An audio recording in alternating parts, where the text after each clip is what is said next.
only today do we want to tell people what it is and how they can achieve it, but let's set it up first, kind of why it's important. Yeah, tax diversification really is a foreign topic for most people, which is why it's one of the most overlooked types of diversification going into retirement and as a part of retirement planning. Because when we think about diversification, if you think about it over the course of your investing career, you're probably thinking about diversification as how do you diversify your investments, right? We need some small companies, some large companies, some international, some domestic. That feels like diversification, and most people don't know that they can create that type of diversification only from a tax standpoint. So simply what this is you have different buckets of money that you take income from in the course of your retirement that is taxed differently. So you take a little income from this bucket, it is taxed differently than the income you take from this bucket, and so on. So in this case study, we're going to demonstrate just a few different types of tax buckets, but there are more. And this will highlight the really the need, the importance of doing tax planning prior to going to retirement, because the more planning you can put into place, the higher probability you're going to have different buckets that you can draw from when you need this income and take control over your retirement tax bill.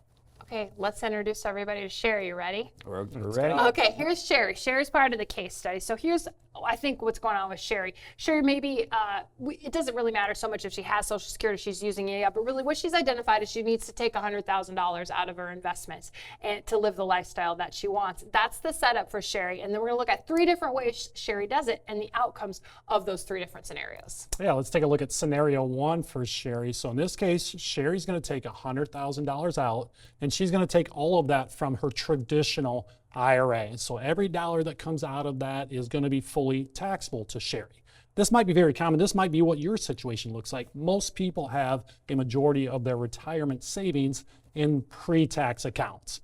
These would be your traditional 401ks that a lot of you have access to through your employer. This would be the traditional IRAs that a lot of us might choose to use outside of the employer accounts.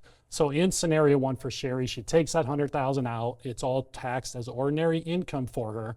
That's going to leave her with $87,000 to spend and cover her retirement lifestyle. Which isn't too bad. I mean, if you think about it, Sherry has saved really well, where she can feel comfortable. Her plan says she can afford to take $100,000 out. She's done very well. And she gets to spend $87,000 of that. Not too bad. The question is, can she do better?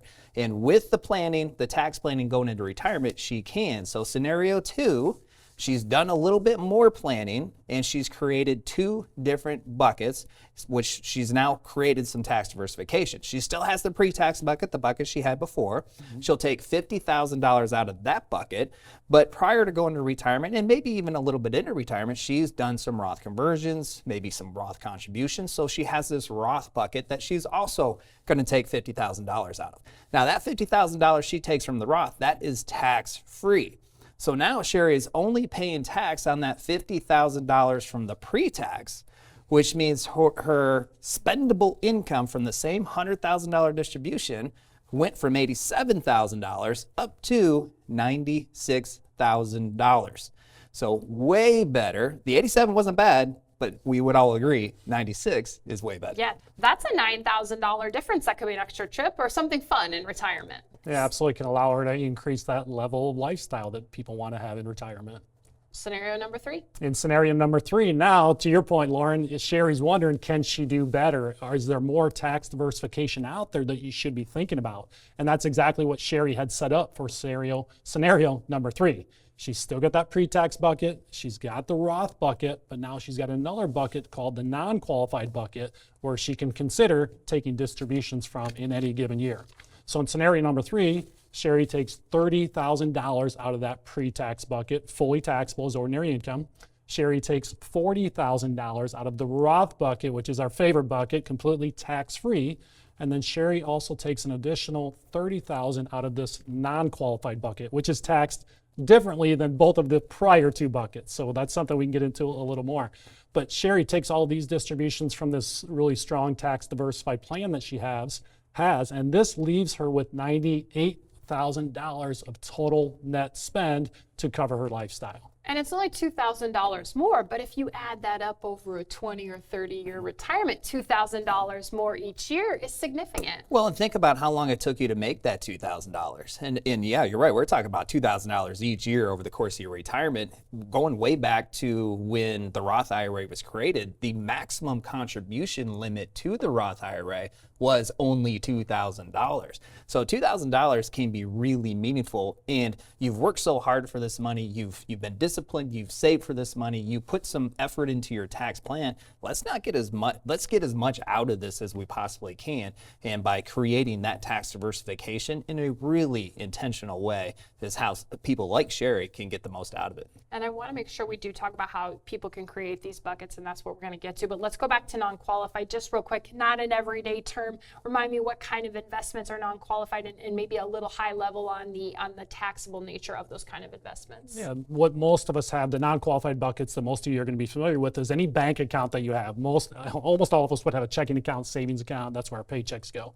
Those, by their nature, are non-qualified accounts, and it's really the opposite of qualified. Any money that you save into an employer account, 401k, or use the outside accounts, IRAs, those are considered qualified accounts because they fall underneath a qualified plan in the eyes of the IRS. So the non-qualified accounts are going to be your bank accounts, and then once you get enough money there, most people will look beyond that. Maybe we're going to open a brokerage account or just what is considered really an investment account.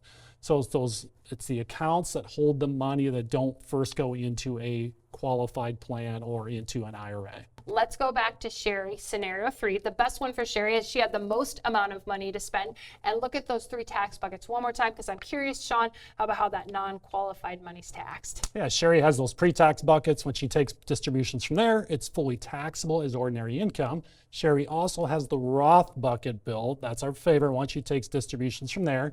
0 tax, and then Sherry has the non-qualified accounts built as well. We talked about how a lot of people, their bank accounts people have, those are non-qualified funds. That's easy. When you take cash out of your bank, there's no taxes at all. But then some of you are going to be having investment accounts that hold some of those non-qualified funds, and those are taxed even differently. Yeah, and some of those would be the brokerage accounts. So you have the investments, your mutual funds, ETFs, individual stocks underneath a brokerage account, which is non-IRA.